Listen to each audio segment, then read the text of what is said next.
Okay, I think we're live. Hey, Hi guys, I am Dan here in Sydney, Dan Cummins, and I'm joined by Marty, who is on the east coast of New York, and we're going to have a quick chat about all things GMAT related. Yeah, that's right. Marty, do you want to introduce yourself? Marty, I guess people know me from GMAT Club and other places. I'm into the GMAT. I'm into playing games, and let's have some fun here, Dan, and show people how the game gets played. There's a bit of a delay. Look, apologies for the daylight saving stuff.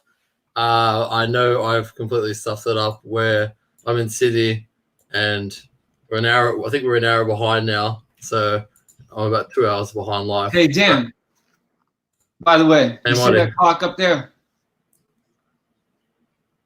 Yes. Does that mean we're... Anyway, okay, cool. I'm just checking. Yeah, we've been live. We've got 6 people watching, I think. This is the first time we're using... this is the first time I'm using this software. I have never used this before. But anyway, apologies for anyone who's watching. We're a bit behind, but we'll do the best and make the best out of this situation and not take up all your Saturday night, even though most of you will probably be studying the GMAT anyway. Yeah. So perhaps let's go and get a bit of a background about yourself, Marty. You're sort of this guy who's been lurking in the back, scoring 800s and 700 and something on the GMAT, and you're a bit of a myth, and now you're coming to fruition in physical form now. So before you started your GMAT prep, what was your actual career and your background? I've done a few different things. I started out in education, of all things. And then I jumped into finance and asset management. So I was teaching elementary school, and all of a sudden I was, moved into trading, and not pit trading, but on the trading floor, working on the trading floor. Ended up working at a hedge fund for a while. And then I wanted to get out of that and go into health and wellness. Yeah, okay. So, sorry? Yeah, okay, I said. Yeah, there's a bit of a delay, I think. GMAT was kind of a way of combining all of that stuff. So, if you think about, okay, you're still kind of touching the finance thing, I'm in the education thing, and it's also a health and wellness thing, because a lot of the things, to me, wellness is all about being logical and perceptive and being a good coach to yourself and making things happen. So it all sort of fits together. And what specifically did you do in health and wellness? I did a lot of stuff with psychology, mind-body work, things like that. Yeah, okay. So it's very related to this. Like that's really interesting. By changing your habits, by learning new things like that. Changing the way you think. That's quite interesting. I think, particularly, at least what I know of you, because a lot of what I've learned has actually been on the mental side. So, it sort of makes sense that you had that deep background. Why did you actually get involved in the GMAT? It's a super comfort zone for me. I really like the whole testing, the whole concept of standardized tests is a game that I like. And it's a great venue for applying all the success-oriented and health-oriented and mentality-oriented stuff that I was working on. And it's so fun working with motivated people who really want to make something happen and to be able to help them do that. Yeah, okay. That's really cool. So a lot of people are probably really curious about your whole 800 journey. And look, obviously, I haven't even talked about the whole strange time we're living in right now. I think this whole COVID situation is sort of making everyone a bit crazy, and our internet connections. We actually tried this yesterday, and our internet connections weren't working. So I'm a bit skeptical that it might drop off because of everyone staying at home and chewing up the bandwidth. So just to sort of deviate from that. But I think if I were to just run off some of the key talking points we were to go through and sort of investigate your 800 journey a bit, take me back to the start of it. Where did you actually start? What was your baseline score? And now we know why you did it. Yeah. I started my baseline score. I took a practice, a GMAT prep test, I don't know, ages ago, and I scored 740. So that we could call that my baseline. But I didn't really know what I was doing when I got into it. So I didn't even take a test to get a baseline. I just knew I kind of had a score goal in mind, and I did. I started figuring out, okay, how am I going to make this happen? Yeah. Okay. And what did you do when you got that score? Like, where was your head at? Like, what was your intention? Was your intention to always get an 800, or? Yeah, it was. I mean, it was. I thought it'd be kind of fun to score 800. I thought it would be a way of really, it's a way of really learning, making sure I had everything. I understood how to prepare for the test. It's like, okay, do you really get it? If you really, really get this, then you can pull off an 800. And I tell you what, it really worked out. Because even the last 20 points was so tough, I mean, you have to get every single question right to score 800. It's like, so there can't be any gaps in what you're doing, So I really learned a lot from it. And I guess so it was my goal anyway, the whole time, yeah. Why were the last 20 points so difficult to get? Basically, you have to execute so well. I mean, you can't, there's no, I'm going to skip this. You have to know every question type because you're not skipping any questions. You can't make any careless errors. You can't get tired out. You know what I mean? And nothing can go wrong. So sure, if 20 points, like if you score 780, well, a couple of things can go wrong. You get a little tired out, you make a careless error. You don't even feel like answering that question. You screw up the timing and you're okay. But to get to the 800, it's like, oh my gosh, like you can't mess up anything. And my psychology was getting in the way a little bit too. But I tell you what, so the thing for me, someone on Reddit asked, like, what was the most challenging thing when I first started preparing? And I have to say that, it's pretty much, I think, what everybody faces. You start out with that baseline score, and you basically have, I don't know, maybe some people have an idea, but I had no idea how to get from my baseline score to my goal score. I mean, even going 10 points, like if someone said, well, you have to score 10 or 20 points higher, like to get to 760, that sounded intimidating right there. And I think that's something that probably everybody goes through. Yeah, okay. Yeah, that's pretty interesting. I think so dealing with the fact you don't know, you weren't sure what was going on and where to actually get started. So what did you actually sort of do to frame your approach? Yeah, I didn't do much to frame my approach. I started like a lot, as a lot of other people do. I started answering a lot of practice questions. So I started answering verbal questions, quant questions, data sufficiency questions, and it definitely helped. But once again, you end up with these gaps in your knowledge. You know what I mean? You don't know I didn't know what I was doing, and I wasn't making much progress. Yeah, okay.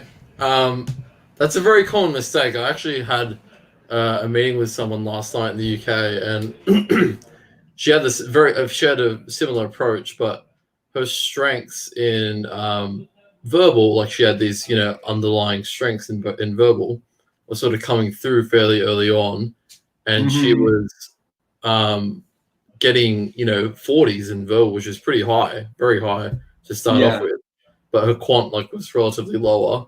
So, but she took the same approach. Like she was like scattergunning. I call it scattergun approach, where you used to OG questions essentially, and thinking that might get coverage, but it doesn't essentially get you the depth required, right?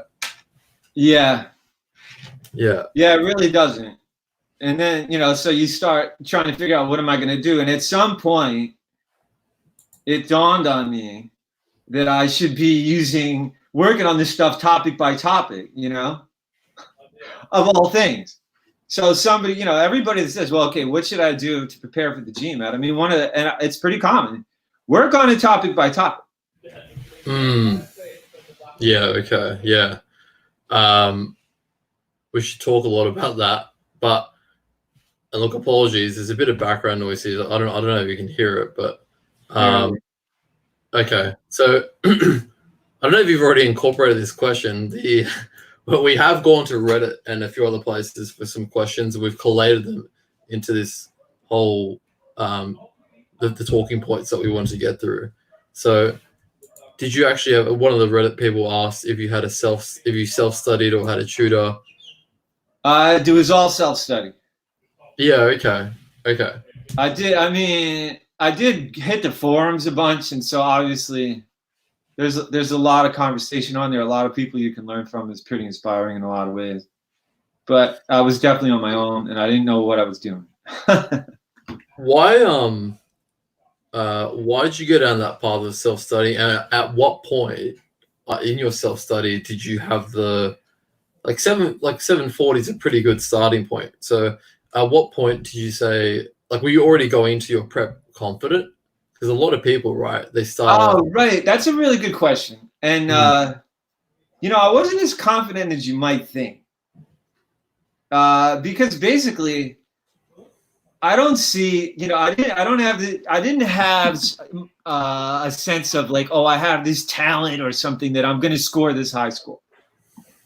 It's more like I just felt like pretty much anybody, you know, that okay, I have to figure out how to do this. So it was maybe I should say it was a different kind of confidence. And I think there are two themes here, really, Dan. Two themes. One of the themes is noticing things, and the other thing is being logical, right?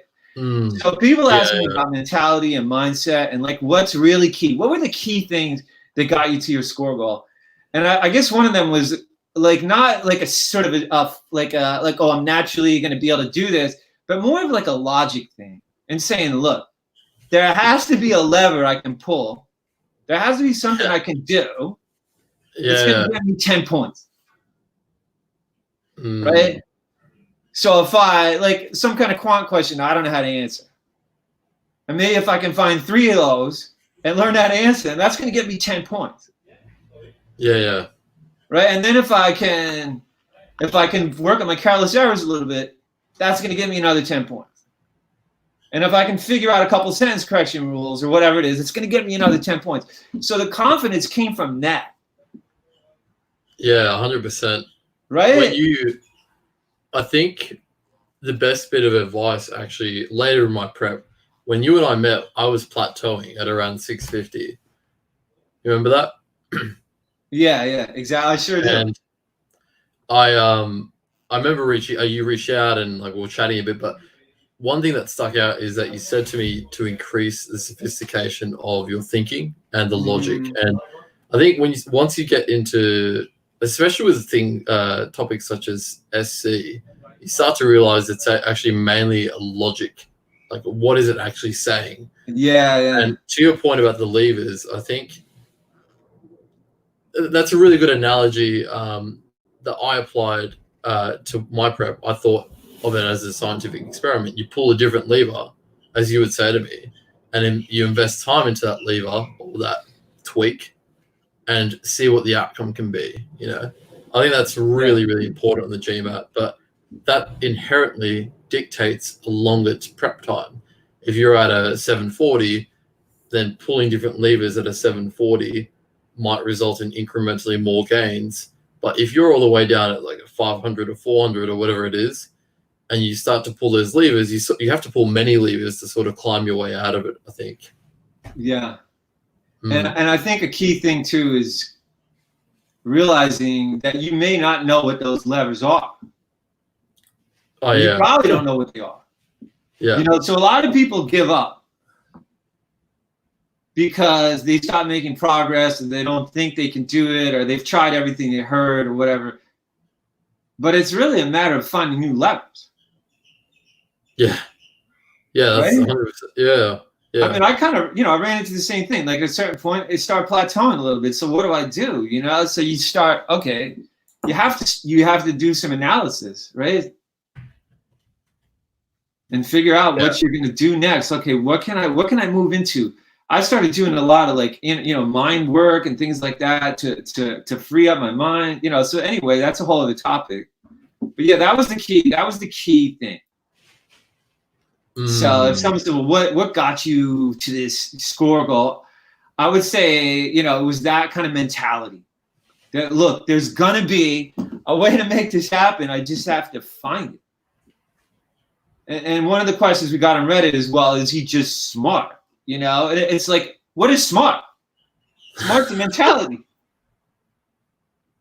True, yeah. Right? Like if you're being logical and you're noticing things. I mean, you look pretty smart. You look pretty smart. Right? You're dressed very smart today. I mean, look at me. I'm in this cheap shirt. Right? You look very Connecticut. Is that the right word to describe you? Okay. Yeah, a lot of people say that, right? Like, so it's not IQ. Like, as you said, you can train for IQ, I think. Yeah, I said absolutely. Like, people say, well, it's not an IQ test. I'm saying, well, what's the difference? Yeah. Like, you can train for anything. Yeah, it is a bit. It's crazy. Like, why separate that?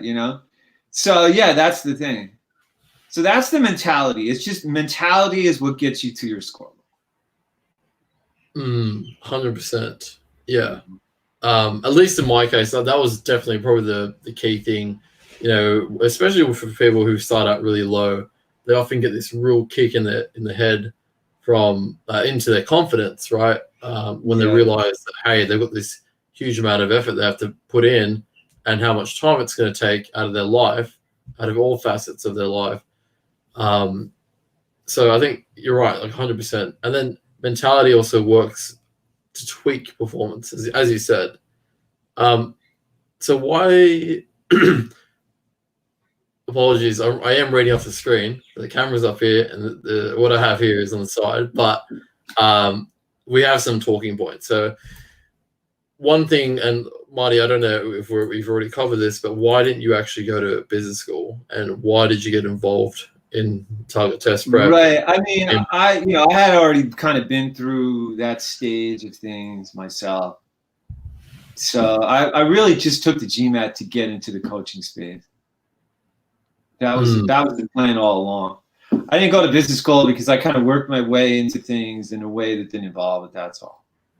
But I took the GMAT had nothing to do with business school. Yeah. Okay. And how long did it take you to get that 800? It took about a year. Yeah. Okay. So you started at the 740, and then a year from there. Yeah. Although I can't really say I started at 740. I have no idea where I was at that point, but sometime before that, I had scored 740. Oh, okay. So I didn't realize that. So the 740 was significantly before. Yeah, I was talking to a prep company years before that, and they said, "We'll take a test." And I went over a few question types and things, and took a test, and I scored 740. They were like, "Well, that's pretty good."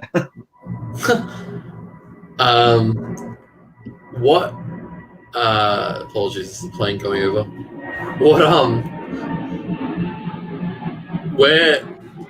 How long were you in that time? How much time did you dedicate to your 800? And were you preparing like full-time, part-time? Like, what was the goal? I was preparing pretty heavily. I mean, I was working full-time as well, but I was preparing pretty heavily. So I would be preparing at night, preparing on the weekend, it was pretty consistent. So I think maybe in the middle of the summer I slacked off a little bit, but I was playing the game pretty hard the whole time, and that's kind of what you have to do. And in that year, what was the key challenges that you had in getting to 800? I know we did touch on some of them. Yeah, I mean, I think the biggest, honestly, you get on the forums and you see these people just sizzling through the quant that are like super good at it and can do like permutations and combinations super fast without barely thinking about it. And that I was a little intimidated by that whole scene. I'm like, how am I going to get this quant score where I want to get it?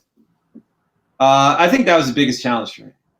And maybe the other challenge is kind of just, how do you not make careless errors? How are you accurate all the time? That was pretty interesting. How did you figure out what your careless errors were? And do you mind showing some examples? And how did you actually rectify them? they were all over the place. They were in verbal, they were in quant, they were everywhere. You know, and how did I figure out where they were? I didn't even realize they existed for a while. I mean, I think when you start preparing for this test, for a lot of people, you kind of don't realize it's a test of execution. So I was pretty happy. Oh, I'm getting 70% correct, you know, which is pretty good. But I'm shooting for 800. I'm shooting for a real high score, and you're not going to get that with 70% correct. And I finally realized, well, just because I know this doesn't mean I'm answering these questions correctly. So that's when I said, well, you know, you're making a lot of careless errors. I said to myself, like, what are you doing? So what did I do to rectify that? I slowed way down. And we're going to talk about this later. I started using the streaks method. You know, not quite the streaks method that we're going to talk about later. But I started, you know, trying to shoot for streaks of correct answers in a row. And I really focused on, you know, I went from a point of, okay, I know how to do this, which doesn't really get you, it only gets you so far in the GMAT, right? Like if you're taking a math test, you get partial credit. On the GMAT, there's no partial credit. The test doesn't really care if you know how to do it. So I went from knowing how to do it to knowing how to get them right. And that's what I started focusing on. And it was one other thing, and we can talk about this a little more later. I started really working on my psychology because psychology was causing a lot of careless errors. Okay. Yeah, a lot of people tend to think that careless errors can be narrowed down to say something as simple as forgetting to add 1 or something. And in most cases, like I think that's quite credible. That's a fairly credible careless error. Right. The ones I had that you were able to see in some of our sessions were, you know, misreading or rereading or spinning a story. Like I think that was one that, you know, comes across. But then the underlying careless errors that you touched upon there, so psychology, I think, are the deep-rooted ones that actually fundamentally, when rectified, a lot tougher, right? Yeah, when they're rectified, they fundamentally shift your score, at least from what. Absolutely, totally true, right? Yeah. And I guess the other thing that maybe we could mention also is becoming more self-aware. So, you know, in my case, I would add 22 and 22 and get 52 or 42. 26 and 26 and get 56. You know what I mean? And I had to remember, man, you know, you do this, and if you figure out what it is that you do, then you're like, when you're about to do it, you can start to catch yourself. It's really key. Like, exactly. Oh, you know, I skipped the last few words, the critical reasoning passages a lot of time. Don't do that. You start learning to catch yourself. So that's a pretty big factor too. You can become self-aware and say, okay, this is, you know, I don't want to make this what I do. Another thing I would do a lot, and I think a lot of people do this when you're doing quant and you're answering a question, it's pretty tough to answer, and you finally figure out how to answer it. You get so excited that you figured out how to answer it that you blow the next part. Like that easy arithmetic calculation, you're so excited that you don't do the arithmetic right, or you're so excited that you forget which answer you're looking for. Yeah. So you choose Bob's age instead of Jill's age or whatever it is.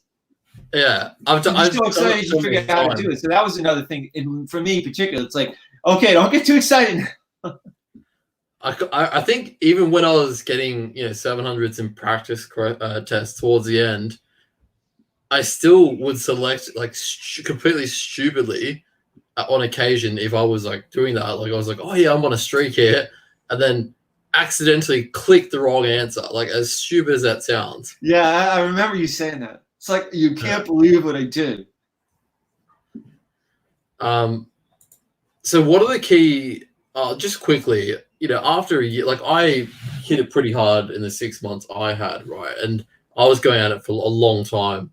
So it's still taking me a bit to recover from it mentally. And I've gone straight into work as well. So it's sort of like consistent, and I'm still fairly fatigued, to be honest. How are you going? Like, how long did it take you to actually recover from? Took a few months. I really feel it took a few months, you know, and it took a few months partly to get your life back together because you've been focusing on this one thing so much. It's like, you know, there are things you really hadn't taken care of, maybe as much as you should have or normally would, and just you feel fatigued, right?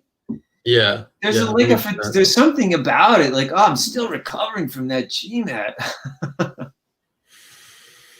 Man, yeah, it takes a toll, mental toll, and the prospect of anyone going back to it, I mean, it can be tough as well. Like if a business school turns around and says, "Hey, can you resit it?"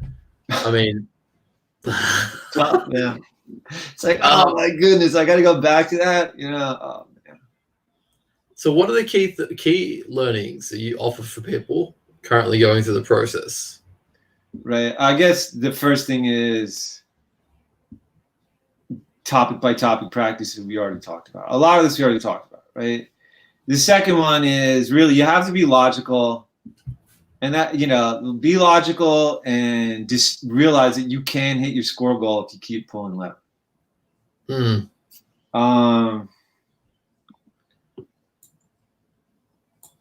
What else? Yeah. So you mentioned before, practice. Psychology is huge, and I tell you, it's so huge. You have to get your mind in the right place. So important. If you I like, we can go into this a little more later, but I've seen people come to me say, "Oh, I don't know what to do. I'm trying to score. I've been stuck at this score goal. At this score, my score goal is 60% higher." Somebody called me up not that long ago and told me that story, and we talked about his psychology for about an hour. And he went and took a practice test, and he scored maybe 60 points higher and hit his score goal that day. Wow. Yes, the psychology is huge. And I think we covered a lot of this, Dan. Accuracy, you got to shoot for accuracy. This is not a math test where the test is not looking to see what you know. The test is looking to see what you can do, and that's a huge thing. So I guess we've covered most of these key learnings. Yeah, and at the beginning of that, we were talking about simple things like don't take a shotgun approach, and just being conscious of your careless mistakes. Conscious of your careless errors. That's really true. Yeah. But I think we covered most of that. Everything. I think we basically covered the big learning things. Yeah. You mentioned accuracy. Accuracy is great. And I know, especially when you're doing a high volume of questions, but why do you think streaks could be better? Well, I guess if people don't really know what we're talking about with the streak thing, what we're saying is it's one thing to get, let's say, 70 or even 80% of a question type correct. But let's face it, if you're getting 1 out of every 4 wrong, that doesn't sound like you're really rocking it, right? But that's 75%. Yeah. And you're not necessarily under control either. I mean, so you could get 3 correct, 1 incorrect, 3 incorrect. You see what I'm saying? That's 75%. So basically, you could have gaps in your skills, gaps in your knowledge, be making all kinds of careless errors and get, say, 70% correct, right? And the test really rewards streaks. So if you're only getting 3 right, and 1 wrong, and then 3 more right, and then 1 more wrong, the test is not necessarily going to reward that with you're not driving your score higher and higher by getting those long streaks of correct answers that the test to give you to the highest questions, right? You're kind of bouncing. So the whole thing is, if you practice streaks, you're really doing 2 things. 1, you're practicing doing what the test rewards. The test rewards streaks. If you can get 10 right in a row, 15 right in a row, you're going to, even if you get the first, in quant, if you get the first 16 right and the last 15 wrong, you're going to score higher than if you bounced up and down the whole way in the middle of the whole time. You get the hard questions, right? So shooting for streaks, you're going to drive your score up. So that's why you need streaks when you take the test. And the other reason you shoot for streaks is to teach yourself to execute. Yeah, exactly. And make sure there are no gaps in your knowledge and your skill set. If you can get 3 or 4 right in a row, you're looking pretty good. And then you get to a 5th one, you don't really know how to do it, but you feel pretty good because you just got 80% correct, right? Or you get 4 right in a row, and then you make a careless error, but you feel pretty good because you got 80% correct. But you're not executing that well, right? And your knowledge isn't that tight. But if you can get 15 right in a row correct, okay, you're under control. You have that down. 100%. So that's why you shoot streaks. And Dan, you took it to the next level, right? I told Dan, I started telling people to use streaks, and I told Dan about it. Man, Dan, you took it to the next level. That was brutal. Yeah, a lot of the people who have been contacting me, I've been sort of indoctrinating them into the way I did it because it is so hard. Yeah. Which is, it is quite difficult, but it's essentially, as you said, like pushing for that execution perfection, but it becomes a gamble.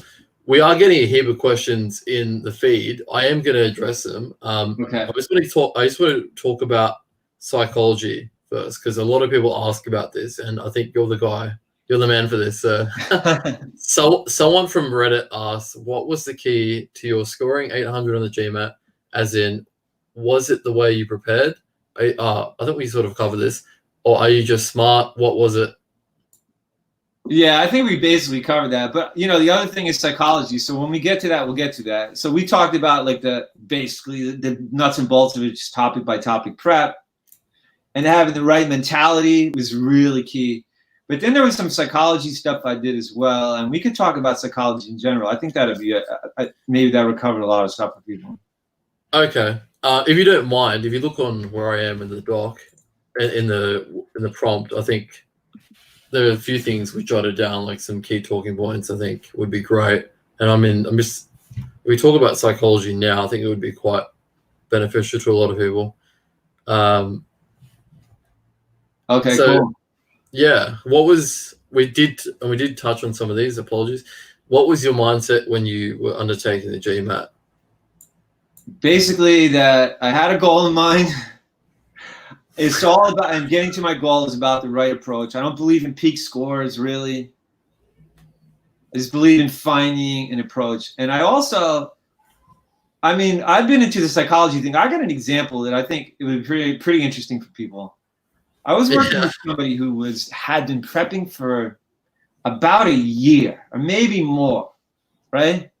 So she was prepping for about a year. She had taken an in-person course, right? She had worked with multiple tutors, and she did target test prep, the whole thing, twice.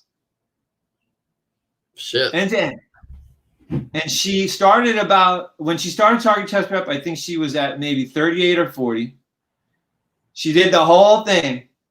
She took the GMAT and she scored like 38 or 40. And then she did target test prep all over again. What, at 38 or 40 in quant, you mean? In quant, yeah, in quant. Yeah, Quant. Yeah, in quant. Yeah, good question. And so she did the whole thing again. So now it's a year later, and she took the test her 5 times. She's doing practice tests. She can't even take the test anymore. She has to wait for, until the next August or something. And so all this time's gone by, and she's prepping and taking practice tests, and she never gets above 38 or 40. So I said to her, almost joking, I said, something's going on. Something's going on with your psychology. Go to a hypnotherapist. So next thing I know, she went to a hypnotherapist. She told me she had an appointment. I said, oh, no. She said, here's what I'm going to do. I have an appointment for Sunday afternoon. I'm going to go to this hypnotherapist like for an hour or maybe 2 hours or something. And then I'm going to come home and take a practice test and see what happens. And I'm like, no, what have I done? She's going to be so, this isn't going to work out. She's going to be even worse off when she finds that you're talking about it now. Yeah. Right? So she goes to hypnotherapist, and I'm like, oh man, she's going to be time, money. She's going to be all psyched. Nothing's going to happen. So she comes home and takes a fresh official practice test, and scores 45 in quant. So basically, from changing her psychology, from having this person work on her psychology and work on her unconscious, whatever was going on, her quant score went up about 5 to 7 points in basically 2 hours. Wow. So I think that's the most extreme case of that. I've seen less extreme cases of that, but I've seen a lot of cases where someone came to me and he was all, he didn't have any confidence in his quant skills. He said, I've never been good at math. We did some work on that. We fooled around with a few other things. He's been prepping for months, We changed his psychology. A month later, his score had gone up 100 points, and he was done with the GMAT. Wow, that's really interesting. Yeah, a lot of people will be watching this, and I think even when I first met you, I didn't fully understand what changing psychology actually meant. Do you mind explaining that? Yeah. Okay, so there's 3 aspects to it really that I could think. One of them is it's changing your conception of yourself. That's pretty common. But I think we all have, images or whatever, and some people think they're like very good at quant, but they're no good at verbal, and or whatever it is, or some people, or vice versa, or maybe they just don't think they're good at this at all, or something. So we all have this, or they think they're anxious, or whatever it is, something that would get in the way. So that first part of changing your psychology is to use logic and noticing things, that theme of logic and noticing things, and notice, wait. Why wouldn't I be good at this? And you start noticing things like the people around you, as I mentioned. Well, these people who are super good at this already. Like somebody says, well, you started off at 740. Well, I did some SAT tutoring years before that. My parents used to talk about standardized test questions at the dinner table. So it wasn't as if someone could say, well, you took the test cold and scored 740. I could never do that. Well, I got my 10,000 hours. Yeah, 100%. Yeah. So if you notice these things and you start using logic, you could say, well, that guy was actually prepping at the dinner table when he was a kid. So maybe if I put in the time too, I can do it too. So that's one of the first things, is getting your conception of yourself as that growth mindset.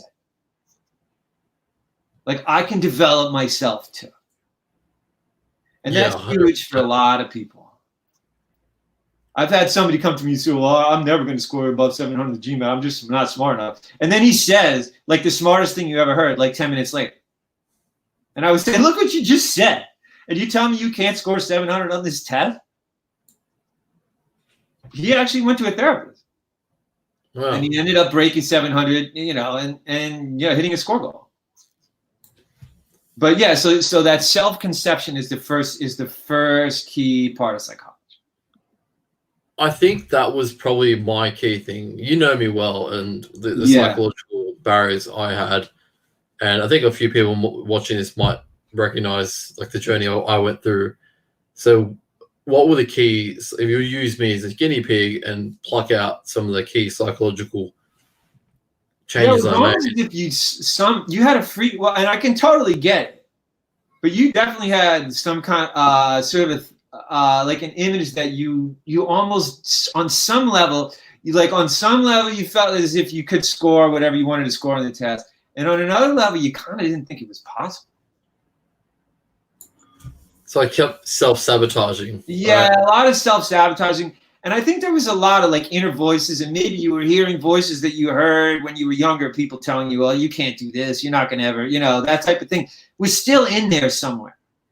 We really had to deal with that a lot. Yeah, 100%.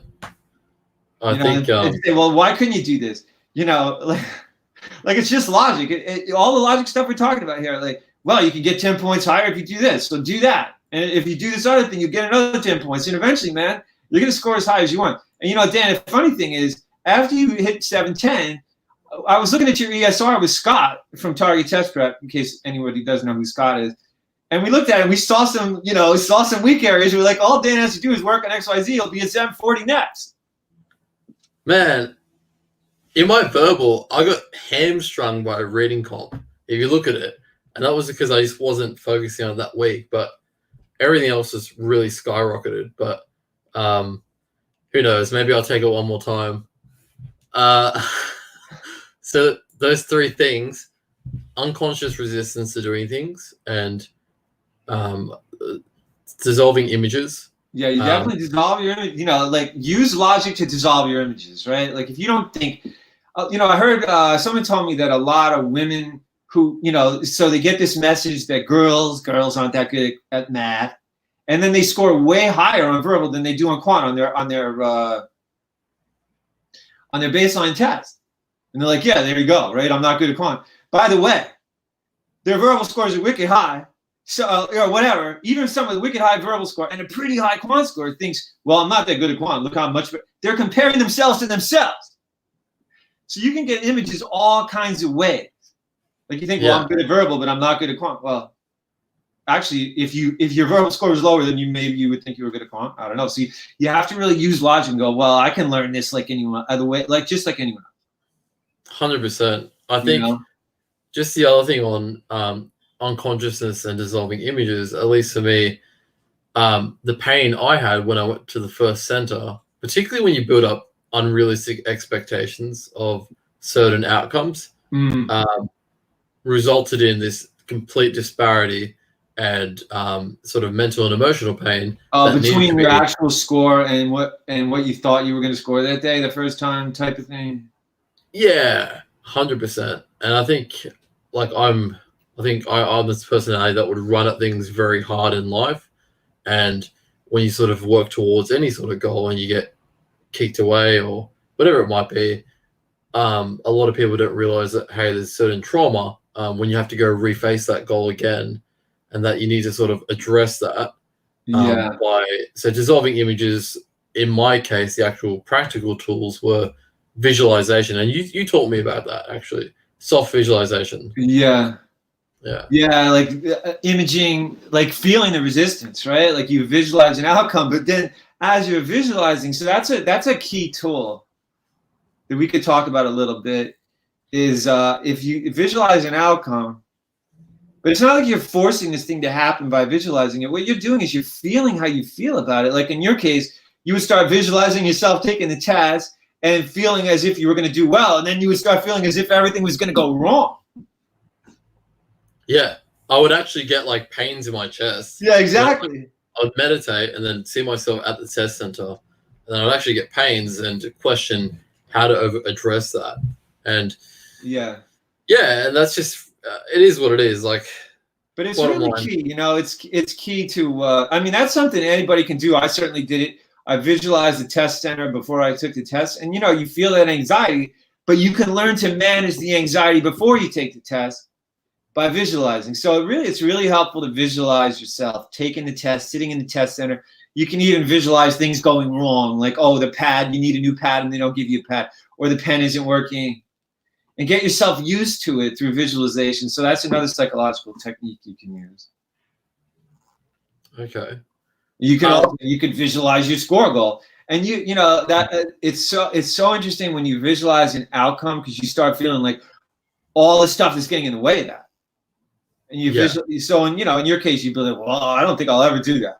And I think for a lot of people, that would be one thing that comes to mind. I know it did for me. Like, I go, well, I don't know if I can get 20 questions in a row correct or 30. You start visualizing, that sounds pretty daunting. I'm going to get them all correct, and you visualize, you go, well, could I get 10 correct in a row? Can I learn to get 15 correct in a row? And I visualize my way up the scale type of thing.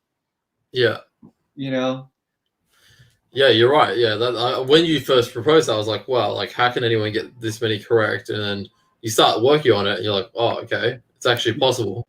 Yeah, and you convince yourself you can do it using logic, right? Yeah. Because you haven't done it before. But it's logical. Like someone said to me, well, how can I build confidence if I haven't had success? You build confidence before success with logic. Like, I'm a person, he's a person, he did it. Like, if you want to make $100 billion, you look at the guy who made $100 billion. You're like, okay, he just got up in the morning. I got to figure out what he did, and I could do it too. I mean, if that's your goal. Yeah, 100%. You have to find ways to emulate other people who've been through your struggle. So, and emulate what they've done to get out of it, essentially. Yeah, right? it definitely that's key. And a lot of time people, it's funny on this note, like a lot of time people are having trouble getting to their score goal, and I'll say, well, you need to use psychology, and you're not hitting your score goal, but they're like, well, I don't know, I'm not going to do that. I'm not going to do that. And they kind of laugh me off, you know what I mean? I'm like, yeah. Well, what do you think is going to change if you don't change what you're doing? But so you really have to. That's the thing. You have to look at what people do that has worked. You have to be willing to try things. It's so key. Being just willing to try something different from what you're doing. That's in any part of life, and you look at what people who are successful are doing. You're like, well, I don't need to do that. Well, that's what they did. 100%. You know? I am conscious So of another time. part of this, Oh, sorry. yeah, we gotta be conscious of time. So what do you think?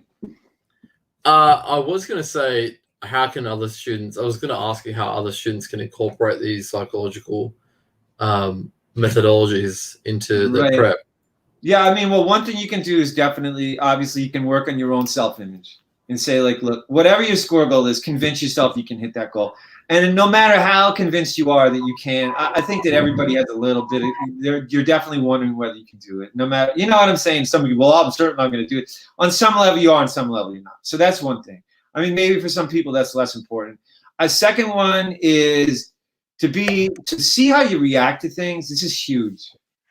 It's really huge. How do you respond to things? Do you become anxious? Anger is a big thing. People get angry and frustrated, you know? If you're taking a test and you get angry and frustrated, you're going to get so angry you can't even see straight. And I think that happened to you one time. You know, you went into the test center, the pen's not working. You couldn't start on time. Everything fell apart. They didn't sit you where they sat you next to somebody who was kicking the whatever it's called, the divider. And you were so ticked off you couldn't even see straight, you know? And I mean, that's that whole thing on steroids. But I think for all of us, it's an issue. Yeah. I mean, I would notice yeah. a question wouldn't be well written, and that would be enough to tick me off, and then I wouldn't get the right answer. I'd be like, well, I don't like this question. A lot of people, like, I don't know, they get angry at interpersonal type stress. If anyone imagines how impacting gets into, how a relationship at work, if they get riled up at someone at work, how much it impacts their actual output that day. Absolutely. Well, and the other thing, the other person you're relating to is yourself. So this is another thing that people can apply. How do you treat yourself when you don't get one right? How do you treat yourself when you mess up the timing, you don't hit your score goal, or you don't get to work on time? And generally, how do you treat yourself when there are issues?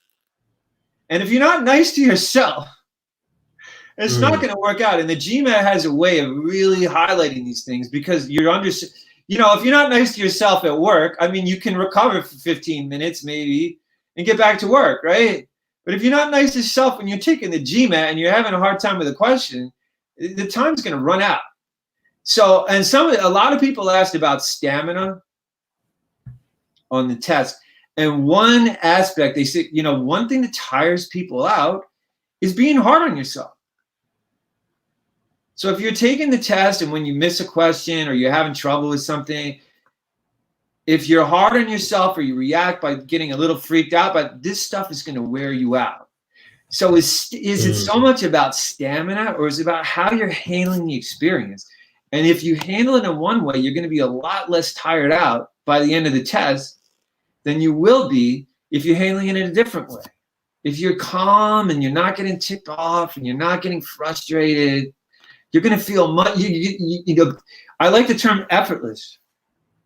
It's going to be much more effortless if you're just chilling out. You're like focusing on the question. You're zen.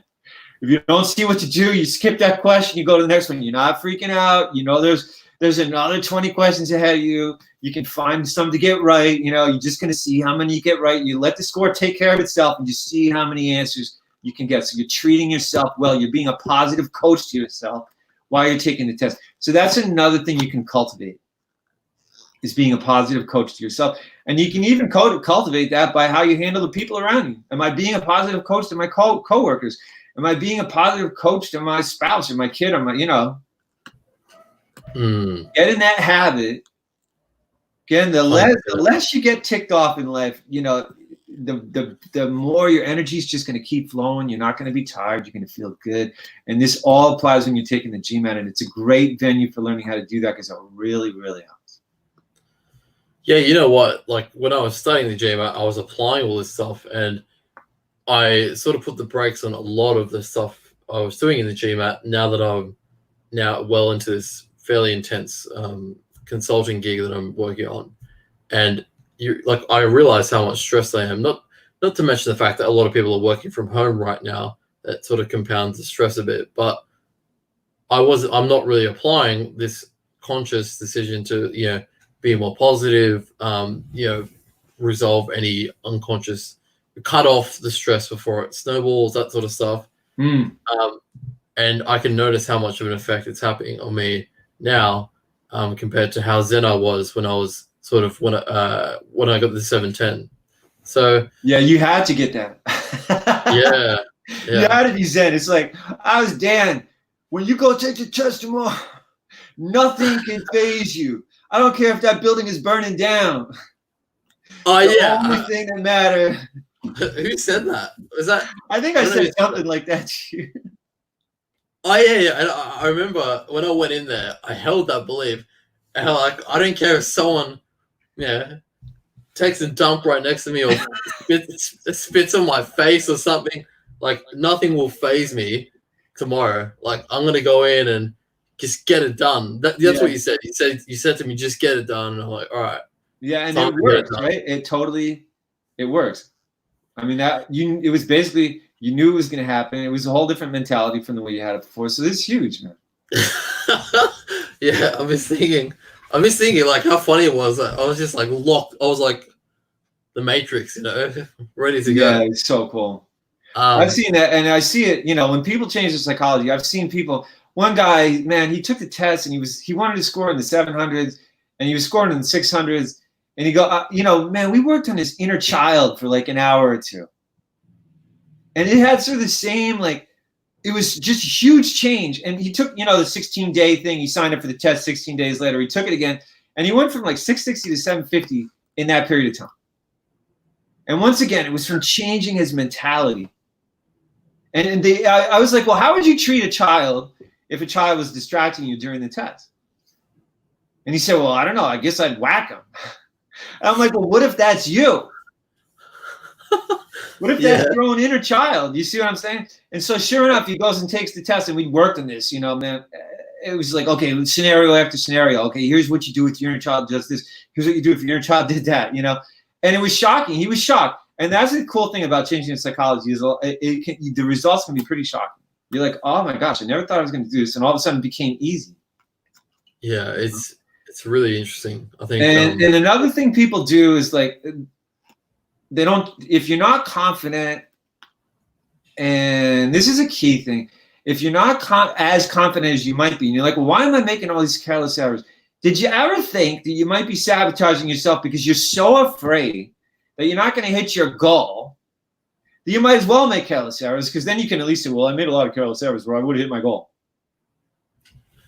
100%.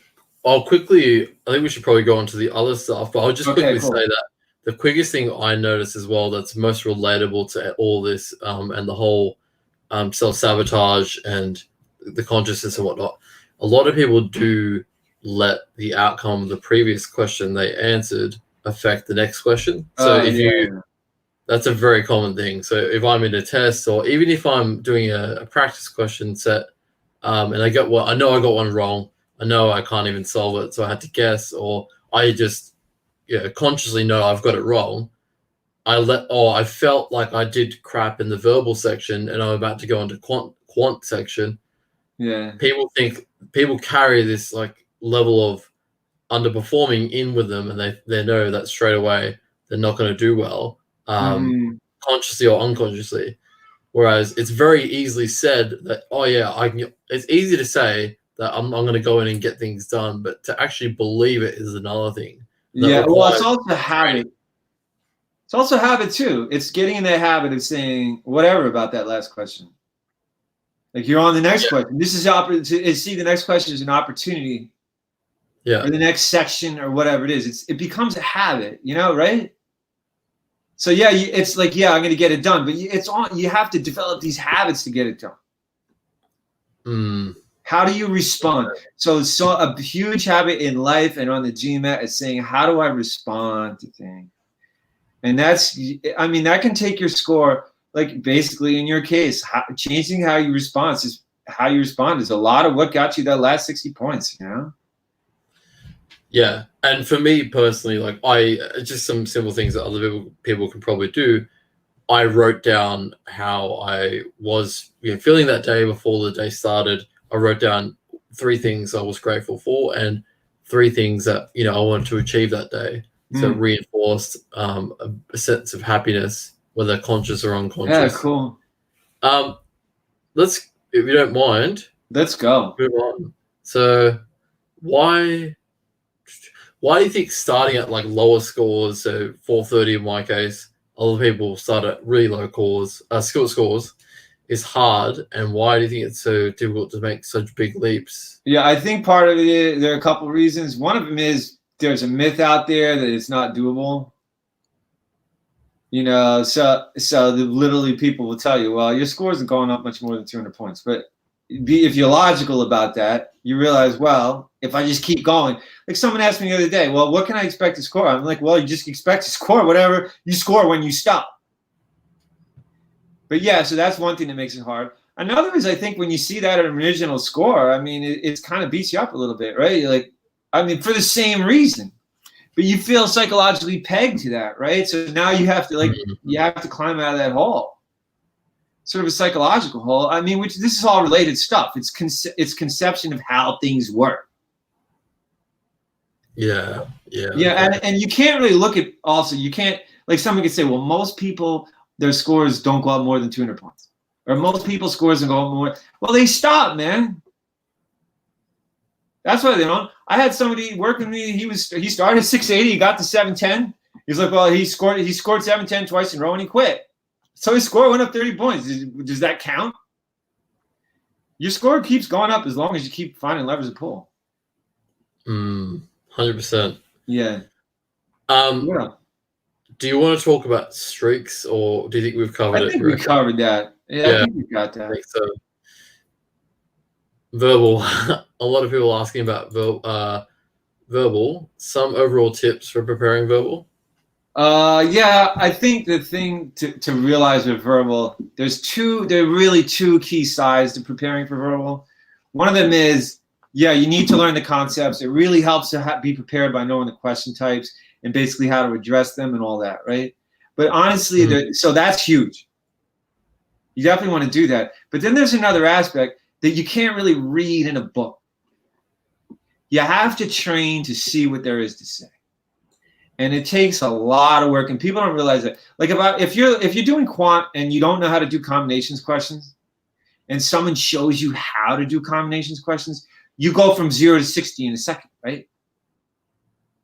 Basically, or at least to 5 seconds or whatever it is. Now you know how to do it. So if you see a combinations question, an hour before you had no idea what to do, and now you know what to do. So you're going to get that right all of a sudden.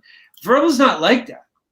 Verbal, I could show someone, or someone could learn all about modifiers, but does that mean you're going to start getting all your sentence correction questions right? No.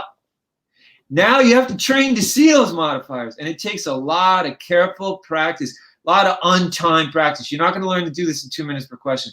You got to sit there and analyze question after question, answer choice after answer choice. So that's really the key for verbal. It takes a lot of careful, painstaking, untimed work to train yourself to see what's going on. Yeah. You know what I also say to people?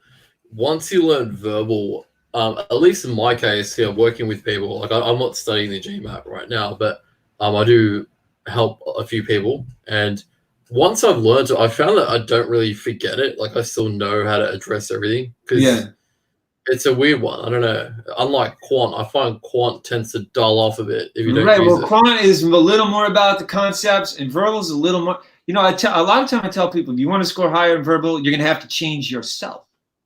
You have to change the way you approach things, the way you see things. So that's why, of course, that would stick with you, because that's going to stick with you for life. Yeah. I might just go to a quick question from Rafaela, who's actually someone I'm working with at the moment. Can you see that on the screen? Yeah. Marty, when you realize that you have gaps in some specific topics in verbal, what is your advice on how to learn that with a good spectrum for the GMAT, especially for non-native English speakers? I guess focus on those topics. I mean, the first thing is to figure out what those topics are. And then go deep dive. You have to deep dive. So if it's modifiers, you have to deep dive into modifiers. And this is not going to be a small thing.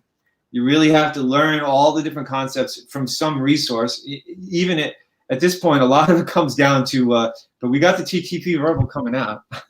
But anyway, there's a lot of resources out there. There's a lot of resources out there. So you have to deep dive into that topic. And then you have to work on streaks, man. Like as Dan did, if you can, you have to learn to get 15 modifiers questions right in a row, because you're really seeing what's going on. And it doesn't matter if you can get 15 right in a row in a half hour each, you're looking good. Because then it means you're learning to see what you're to say. So just two quick questions, actually. How one from the YouTube stream I have, but just quickly, how are you going with verbal? What's happening there? It's getting there. I would say within months, and there's something probably within a few months, maybe even as short as 6 weeks. If you can believe it, if you can believe it, we may start. Well, we will. That's the plan. Start releasing the verbal chapters without a lot of practice questions with them. And then we'll start rolling the practice questions out. So that's basically what that is. We're pretty pleased. The videos are getting the last edits are going through and a lot of this stuff. So some things should start showing up in, I would say 6 to 8 weeks max. Yeah, I did enjoy, I think it's great stuff, like the content especially. I think a lot of people will get benefit from it. Yeah, I mean, you ended up getting every sentence correction question right. So that was pretty cool. Yeah, I remember you saying to me, like, man, the way you're operating right now is just ridiculous. And I think I ended up with a 51 in SC. Yeah, exactly. So yeah, you were really operating super well. Yeah, you really got it down. And that was the thing. It was your approach. You learned to execute, and it was so obvious. It's like, no way. The stuff you were saying and the stuff you were coming back with, and even the questions you were asking were so cool. But it showed that you had learned, you had done what we're talking about. You had put in the time. You had looked at the questions, analyzed, and like you would come to me and go, okay, did I analyze this right? No. And then you developed it over and over, that type of analysis, every answer choice. Like, yes. Sometimes in a lesson, they'll okay, let's look at this critical reasoning question. Okay, what's the answer? They'll tell me B. Okay, cool. B is the correct answer. Okay, why isn't C correct? I don't know. Why isn't D correct? I don't know. Why is B correct? I don't really know. That can't be what you're doing. It's this is the way to get these right is not like some little gimmicky. Well, it's out of scope. Or it doesn't have the same words, or it's an extreme answer. You have to know there's a logical reason in most cases, unless they blow the question, but which they generally don't. There's a logical reason. Why is the sentence correction question, why is the answer choice right? There's a logical reason. It's not some basic, simplistic thing, especially if you want to score higher. It's going to be kind of sophisticated. As you were saying, you have to increase the sophistication of your thinking to score higher in verbal. That's the general thing. I've seen people, like, if you look on their ESR, they get to a certain level and then they level out. So what is that level? That's the level of sophistication in verbal that they're bringing to bear. If you want to get that ESR line to go up higher, you have to bring to bear a different level of sophistication. So that's what you're learning to do when you're prepping for verbal is okay, how can I be more sophisticated about that? You go from saying, well, this doesn't look relevant, or I don't see how this applies, to going, okay, well, actually, this answer choice, it does address the argument, but it doesn't really weaken it. Rather, it attempts to weaken a premise, but you start seeing that's a whole other level of sophistication. You even start seeing, well, they tried to trap me with that. Yeah, I actually tell people about this. When you, as you said, like, you have to justify why an answer is correct, incorrect, and if you can't, then you need to figure out, and that is the knowledge gap there, right? Yeah, that's the thing. I really think people, because just as I said, in quant, you learn a concept, you're good. Verbal, you learn a concept now, you have to spend the next week learning how to use that concept. And it's not necessarily going to be easy, So it's definitely a lot of it is about the execution.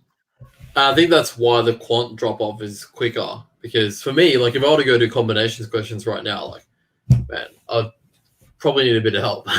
That's because I haven't touched it in a few months, I would know them, but I'm talking about if I were to go do the 700 level questions. Yeah. Hey, I'm probably going to be a bit rusty, you know? Right.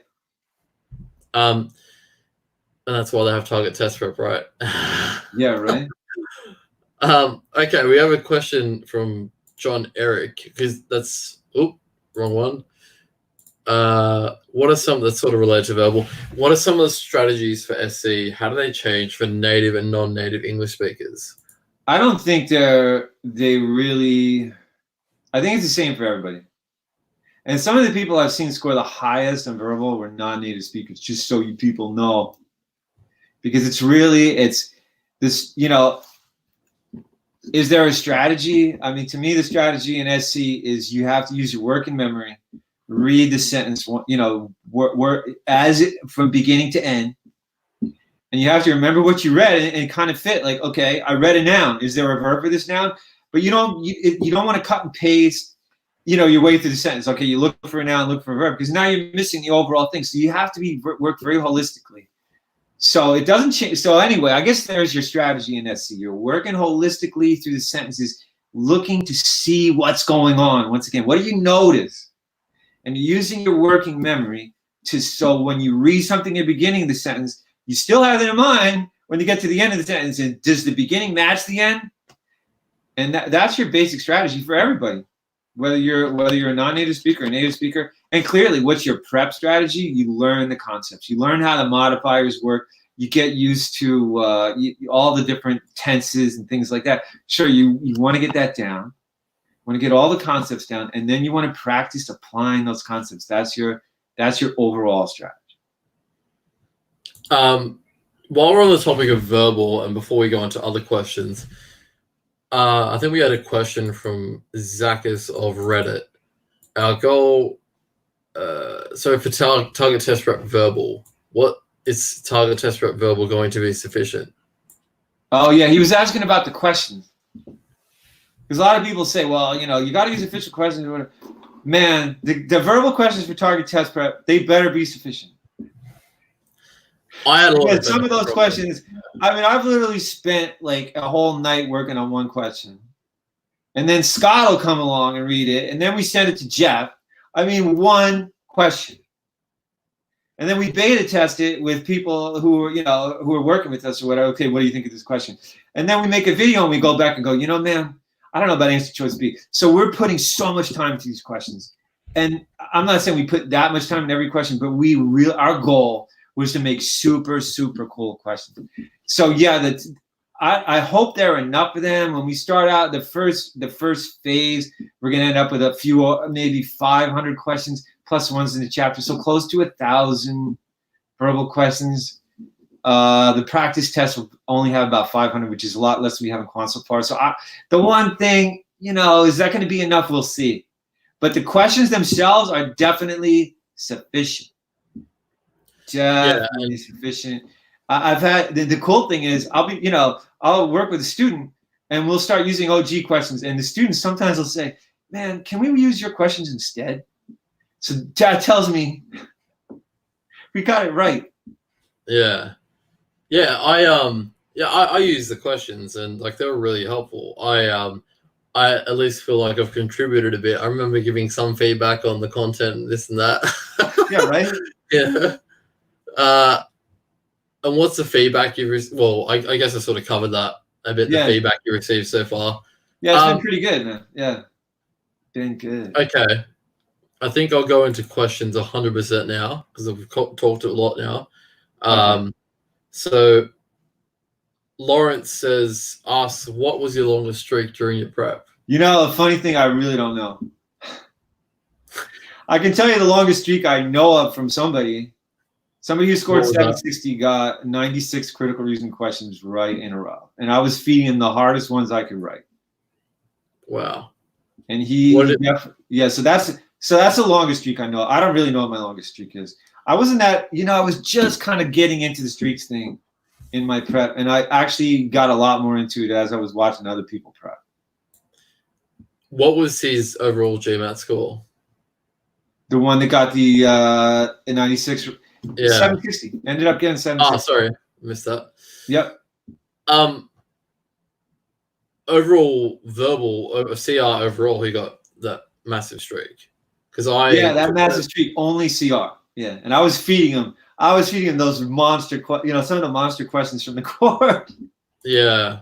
Some of those look so hard. I don't know if I would get them right if I hadn't written them. Yeah. I'm just looking at my streaks now. You know the thing, and the guy was taking his time, man. Yeah, that's why it's important to do it on time, I think. You need to figure out what you need to know. I don't know. Once again, does it matter? Does it matter if you spend more than 2 minutes on a practice question? I don't know. If you get it right, it's just you're going through the motions you need to go through. Lawrence asks as well, what are streaks more important early on in the test? Can you speak a bit more on how the test rewards streaks in relation to right? That's a really interesting question. A lot of people ask, and there's this whole myth, and it's not 100% a myth of the first 10 questions. But let's address that for a second. The first 10 questions of the test aren't really more important than the other questions, but here's the deal with the first 10 questions. They start you at medium. So if you get the first one wrong, now you're into low medium, right? And if you get the second one wrong, now you're starting to get into easy. So if people, why would you, someone did some testing with, I'll get the first 10 wrong and see what happens. Can I ever climb above a certain score? And it's really tough. But that's because you've dug yourself into a hole that you now have to dig out of. So that's what the deal is with the first 10 questions. They're not really more important, but you can't miss, if you want to score high, you can't really miss easy and medium questions. And the first 10 are, by definition, medium. Are streaks more important in the beginning of the test? I never really thought about that exactly, but the test does reward answering hard questions. So I guess the logic of it is that if you kind of do need to get a decent streak to get up to the hard questions. So yeah, pretty much. maybe it is key to get up. That makes sense, right? Like you start off maybe getting the first 10, 12 correct, and now you're in the hard level. But do you want to spend extra time? Then you're running out of time. Now you're at the hard level and you're running out of time. So I don't know. So just to clarify, because this will probably be asked, do you need to get all the hard questions right? Do you need to get some? Do you need to get any right? You need to get some right. And by the way, even if you're getting all the questions right, you don't see all hard questions. They're going to be bouncing, They're going to be bouncing all over the place. Some people get the impression if you keep getting them right, it's just going to get so hard that you're going to have to hire engineers to help you answer that question. But it's not like that. It gets to a certain level, it just kind of stops. What was your ESR like? It's pretty interesting. It's just kind of what I said. It was a little surprising because you look at the average difficulty of the questions, and it wasn't like all the way at the top of the chart. So basically, there were a lot of hard ones in there, but they don't. The average was like a high medium or like a medium hard. And actually, at the end of verbal, it started tapering off a little bit. That's pretty interesting. Yeah, it's pretty interesting. I was a little surprised. I got it a little while ago, and it definitely wasn't straight up. It was more like kind of like with this person, was almost sort of related to what he was asking. That it kind of went up, and then it sort of stabilized, and that was it. So they were hard. I'm sure there were some wicked hard questions in there. But there were also some medium ones and some, medium hard and all that bouncing all over the place. So, by the way, people are like, oh, I must have missed that question because the next question I got was easy. Not necessarily. Yeah. I'll jump to one of the questions we got actually from Reddit by Historical Albatross, who reminded me this morning that we forgot about the daylight savings time difference. Apologies. My question is related to testing stamina. What did he do to maintain his focus and level of accuracy throughout the test? From my experience, focus tends to break down a bit as one gets towards the latter half of a long standardized test. Right. I guess we sort of partly addressed it with how you respond to things. So if you're super zen the whole time through this thing, you're going to be a lot less worn out than if you're freaking out over the questions. That's one aspect of it. Another aspect of it is I actually practice tired. And it's funny how you realize that even when you're totally worn, that you can find gas in the tank. Yeah. I literally would come home, like, let's say it was late at night, 12 midnight, whatever reason, I was still up. I go, man, maybe I should do some practice questions. And I kind of get used to cutting through that fog of being super tired and still somehow figuring out my way to the answers, So that was a second big thing. So I think those are really the two. Those are the two big things. Also, obviously, the more skill you have, the less you're going to wear yourself out. So just on that point, I used to practice with, I did two things that I thought helped tremendously. I used to practice with 75-minute Pomodoro increments because each section of the test is 75 minutes. But then you get to, say, midday and you're sort of like fairly gassed out, like from doing that if you start early in the morning. So you reduce that to, say, 50 minutes and then maintain your efficiency throughout. Then the second thing, I think we talked about this, is that test taking is a skill set in itself. Like to sit there and actually go and like bam, bam, bam, and just take whatever's thrown at you. I think that's something that needs practice as well. Yeah. And it really, I think also, if you have a certain attitude to the test, you see it as a game, you're going to be, change anxiety into excitement type of thing. I think you'll be less worn out then too. I think also, if you get worn out a little bit, you got to check in with yourself and you say, am I just getting bored?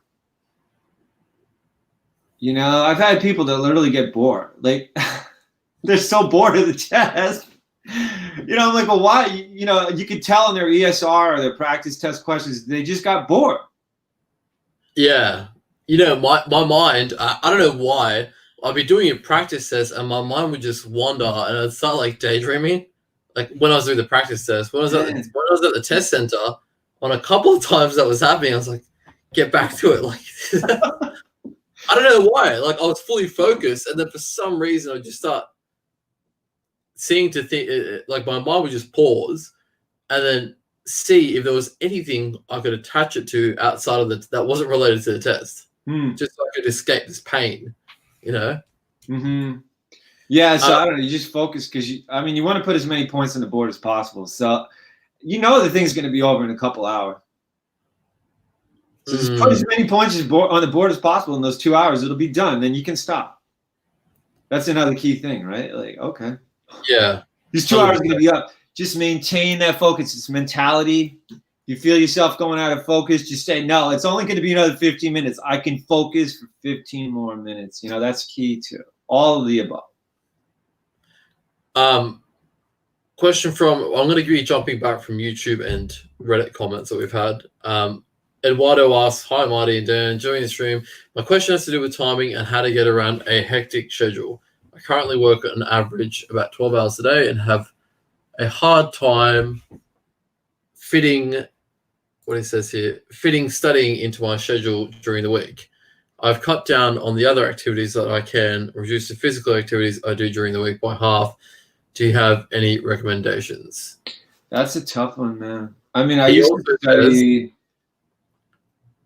when I was prepping for the CFA exam. You find out ways to study on your commute is one thing. That's the only. You got to find time somewhere. But studying on your commute is a key thing. I guess make sure you get enough sleep so that when you do prep, that you're not so tired out that you can't do anything. That's you just have to. I don't know. It's tough. He says here that I see the date that I'd like to take the test coming closer and closer. I don't see myself evolving at the rate. You just got it. It's going to take what it takes, right? Yeah. That's the thing too. You can't compare like someone. Okay, it's really key not to take the GMAT when you want to. You got to take it when you're ready. So if you're working 12 hours and it's going to take you 6 months to get to there, that's the deal, man. Yeah, exactly. Like that's the other thing. Like a lot of people book their test date before they even realize how long it's going to take them. Right? Yeah, absolutely. Just a couple of things. Yeah. A couple of things that I thought were key differentiators, at least from my perspective. Imagine life as a chair. I quite often use this analogy. Your mental and emotional is one leg of the chair. Your family and your friends are another. your physical is another, and your spiritual is another. Two of those legs at any given time, your family typically and your friends can be, cut off to some degree. They can be shaved off, and you can often put like a little cup holder underneath them to balance them out. They'll rebound, but your mental and your physical are the ones that if you cut off completely the chair, or if you shave off, they won't be able to support the weight of your chair and you just fall. So applying that analogy, I used to completely I was into bodybuilding, right? And I would go like every day, and I just culled that. So tapered it down, then cut it off completely, then accepted everything that came with it. But I made sure I did something that made me happy, at least maybe once a day, or something key once a week. So I would go for a huge bike ride on the weekend, but I would, play Overwatch or some other game at the end of a night just to make sure I get a bit more sane, I think that's really key throughout this. In terms of timing, I think, though, if you're commuting and you work, like I work long hours in consulting, and I find waking up earlier is probably the best thing, and sort of deprioritizing any career goals that you may have. That's interesting. Yeah. Yeah. So sometimes a lot of people, it's like bias selection, right? A lot of people who choose to do the GMAT are often, hardworking, driven individuals. So they want to do well in every facet of their life.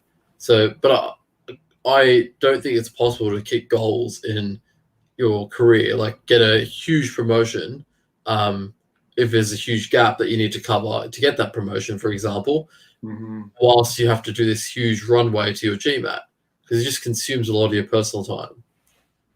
So morning sessions helped, and then just sitting down and saying to yourself, can I do this for 10 minutes? And then if you can force yourself to do it for 10 minutes, you say, yeah, that's really key. Yeah. If you can even do it for 5 minutes, you'll probably end up doing it for 20 or an hour. Yeah. And that all adds up. It really does. Yeah, it's so true. Every half hour adds up. Every practice question or two on the train or in the bus or like whatever it is, man, at lunch break, it all adds up. And that's a really good point of like, as you said, are you really going to make this big thing happen at work while you're working on this test? Maybe you just put it on the back burner.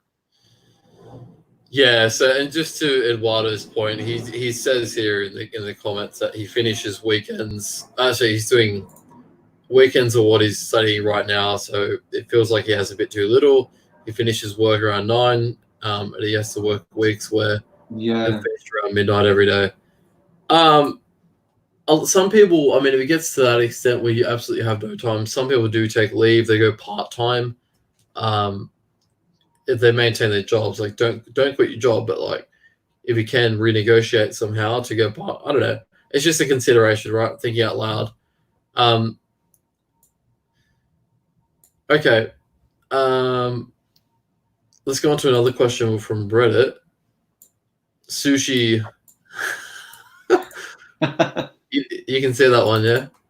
I'd like to know what he did that other people failed to do to make him score that high. Is he just really smart, or did he study a specific way? I think we basically covered that. Yeah. Also, what tips and tricks would he give someone who's just starting out for GMAT prep? Definitely the tips and tricks I give is don't make the mistakes I made, which is don't start with the scattershot approach. Yeah. Be organized about it. Realize that you have levers to pull. Figure out what they are. Take that first practice test and get a sense of what your strengths and weaknesses are.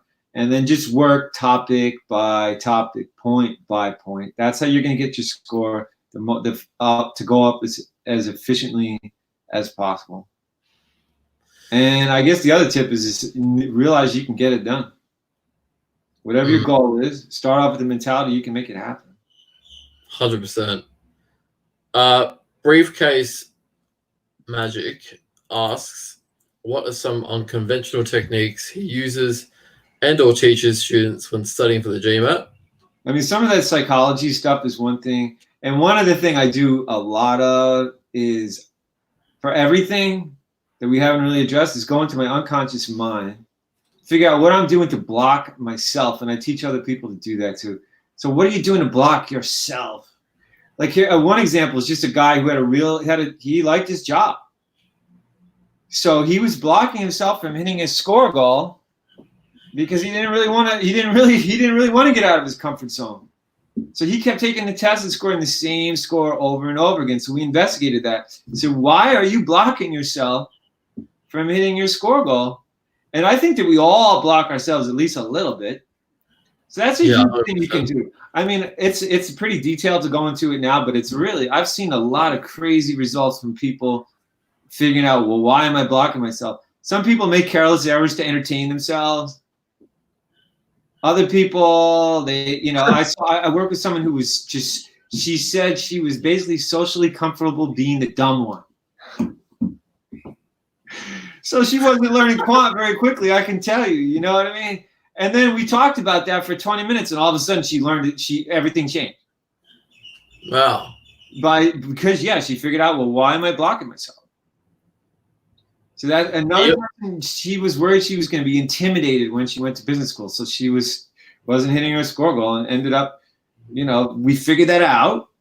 Why are you blocking yourself? Why are you getting in your way? And she ended up scoring 750, so that was, it really changed things for her. That wasn't what she thought she was going to do. I mean, maybe on some level that was her goal, but she was definitely blocking herself from doing that. So that's really key, is to not block, to figure out, and especially if you're having trouble making progress. Well, maybe do I have something against this? He also asked, what was the biggest challenge when he first started out that he knew? Yeah, I think we addressed that. That was earlier in the. Yeah.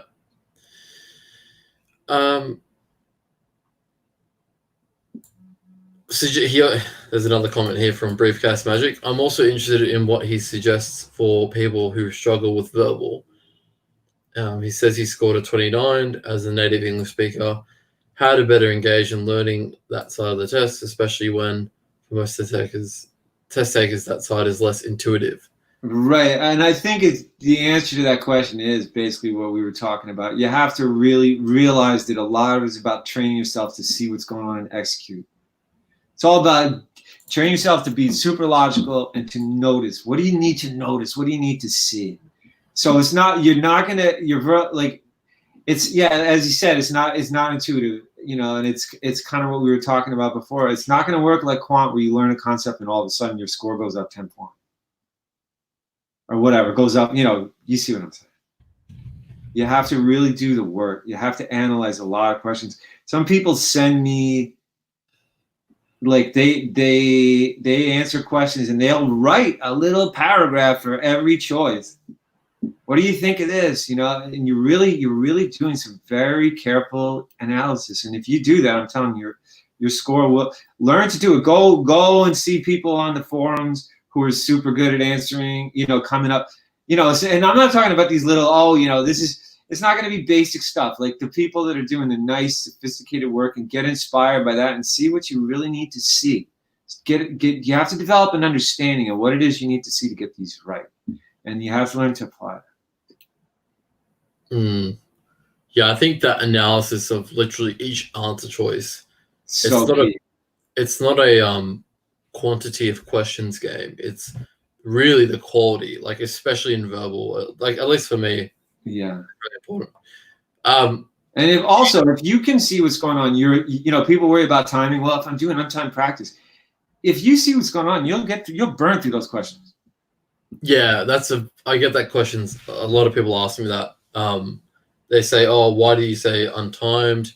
Like, do you think I'll ever need to do timed?" And I said this exact same thing. Like, if you know what you need to know to get it right, then you'll intuitively, you'll get it quick. You'll answer it quicker. It's just thing. There are some people though that struggle with, say, reading time, and over time they'll practice. Say untimed practice, and they'll just naturally read faster. But then to gauge where they're at and where the reading speed is at, say on RC, they might want to look at timing themselves. I think you said to me. I mean, at a certain point, you're timing yourself. The other thing you can do is you can shoot for a time without adhering to it, right? You could, if it takes you 5 minutes to answer a question and you really want to get it done in a minute and a half or 2 minutes or whatever it is, well, you're not getting it done in 2 minutes, but you're shooting for that. So you're not cutting yourself off at 2 minutes, but you're not there yet. So then you try to find efficiencies. Well, how can I do this faster?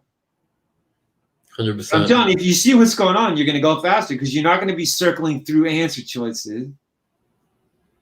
If this is out of scope. Out of scope is a great way to eliminate the right answer first. It looks irrelevant. Yeah. Now you're circling through the 4 wrong answer choices. That's not getting you anywhere, man. I used to do that. Like I used to look at something, it's not relevant, like in my early days. And now you look at it and you're like, actually, what is it actually saying? And how is this actually relevant? Yeah, exactly. And that now, even though it took an extra 5 seconds to really read that choice, you're going to be much faster because now you haven't eliminated the correct answer. So it's a matter of being super, super careful. It's going to speed you up. Cheetah Pumpkin Eater 5 from Reddit has asked this question: any stamina tips for strategically guessing, skipping any questions? I tell you, don't skip just to catch up. That's a big thing because you might skip an easy or medium question, and that's going to kill your score. So we don't skip to catch up. Really skip. Keep in mind your time, and if you're having a super hard time with the question, skip that one. That's pretty much the deal. I used to do that actually, even when I was performing quite well. I used to skip to catch up because, it's a terrible habit. Yeah, no, you can't. And I've seen people's scores go up immediately after they stop doing that. Yeah, you're almost better off not. Okay, fine. Don't skip to catch up, and then you get to the end, just guess on the last 3 or something. Because skipping to catch up, man, you're breaking your streaks, and you might be skipping an easy one. Well, I remember on my last, you have to. I think to prevent that though, you have to sort of have this consciousness of time, right, as you go through and develop like a mental intuition on each question, the hard questions, especially because they will take more time, right, like 2 or 3 minutes sometimes. Yeah. So but, I mean, that's another thing too. If you go over a little bit on one, but if you're going to get it right, it's worth it. Yeah, exactly. Okay. This person also asks the following: how did you learn to distinguish between medium and hard questions? I hadn't thought about that. I mean, I guess basically, I don't even, what's hard for one person isn't necessarily hard for the next person. So, but I guess my feeling is you can kind of tell by just the level of what they're throwing at you. I wasn't that concerned with that because I really wanted to get them all correct. But I will, you can get a sense of what they're throwing at you and whether they consider it a medium and hard question. But it takes a little practice, I guess. That's all I can think of off the top of my head. It also asks, I don't know if we can really cover this, but in-depth tips on how to approach some of the more subjective content in the tests, RC and CR. Yeah. I guess one thing is sometimes does seem a little subjective. And at that point, you have to go, okay, man, this doesn't make that much sense to me. But what was the question writer thinking? That's your move. Just this guy probably doesn't like this kind of modifier. You look at it and go, well, it's all right. So then you have to, that's one thing I do. And we all see it. We see, I mean, there are not that many questions like that, but that's one move. What was the question writer thinking? Did the question writer do you really think the question writer thought that this was going to, no, there's no way. So now maybe that answer kind of works, but the question writer didn't think that's going to work. And that will get you out of the woods most of the time. The other thing is, to be honest, critical reasoning, sentence correction is a little more subjective, but they're not as subjective as you think, and critical reasoning even less. So just keep that in mind. the better you get at it, the fewer questions are going to seem subjective to you. Yeah, I agree. I think issues arise with people when they start using content that's too far away from the actual logic of the actual verbal section. So, and I actually say this, like, there are only a few quality, I'm not going to talk about this now, but I think there's just some material, like self-written questions, for example, that may not emulate the experience and that might leave, say, two questions that could plausibly be the answer. And that's why this whole discussion of subjective comes up, I think. That is part of it. Yeah. But but if you look at a sentence correction question, you might think something's subjective. And sometimes it is. But I'm telling you, the better you get, there's some things that I complained about when I first started prepping. All these questions, you can't get them in it. And then the more you learn, the fewer of those there are. So that is a factor as well. Zachus from Reddit asks, is it okay to do an MBA at the age of 30? A lot of people do.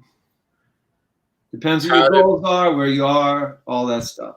How to balance quant and verbal study. Definitely mix them up. Some people do quant in the morning, verbal in the evening, or vice versa, or switch day to day. I don't think you have to be rigid about it. If you really get into a certain quant topic and you're kind of excited to learn it, and it's taking you 2 days and you're supposed to do verbal the next day, well, fine, you do quant that day. You got to being a little flexible is definitely good. But mix them up, do them both. So you don't want to put one off to the end or something like that. Every other day or every couple days or something like that is probably the way to go. And we already addressed that last one. Yeah. I had recommended it to a lot of people to sort of use the Pomodoro method. So spend an hour on quant, an hour to verbal. I think people get concerned about balancing when they get to, say, the end of target test prep and they're like, I haven't committed time to verbal. You know what I mean? I guess so, yeah. And you don't want to do that. I mean, you have to make progress on both. I've seen too many people think, I need to learn verbal in the last 2 weeks. You're not going to learn verbal in the last 2 weeks. Yeah, it is. Yeah, you have to sort of balance it well ahead of time. You have to develop an eye for these things. It takes time. So I'm just putting this last question up. Unless there are any more questions, if there are, for the guys who are watching, guys and girls who are watching, please post them now, because I think we're going to end it soon, very soon. Just lastly, historical albatross again from Reddit. Sorry, let me just put this up. Is there any advice or suggestion that comes to mind for those of us who will be taking the GMAT online at home this month? Obviously, the specifics of this new testing procedure haven't been realized yet, but if there is anything you would do differently in the setting versus a normal test center, I would be interested to hear about it. I think the biggest thing is just not really, but the biggest thing is to make sure that no one's going to be distracting you. That's the huge thing, the big difference, right? How are they going to give people the texts? Have you thought about that? These pens, are they going to send them out to people? Oh, that's a really good question. I don't know. They probably are. You sign up for your test, they FedEx you the pad. I mean, what else would they do? Because they don't want you, I'm going to use my own scratch paper. That's out, man. Or maybe they will. Maybe they'll say, show me the piece of paper before the test. Is it blank on both sides?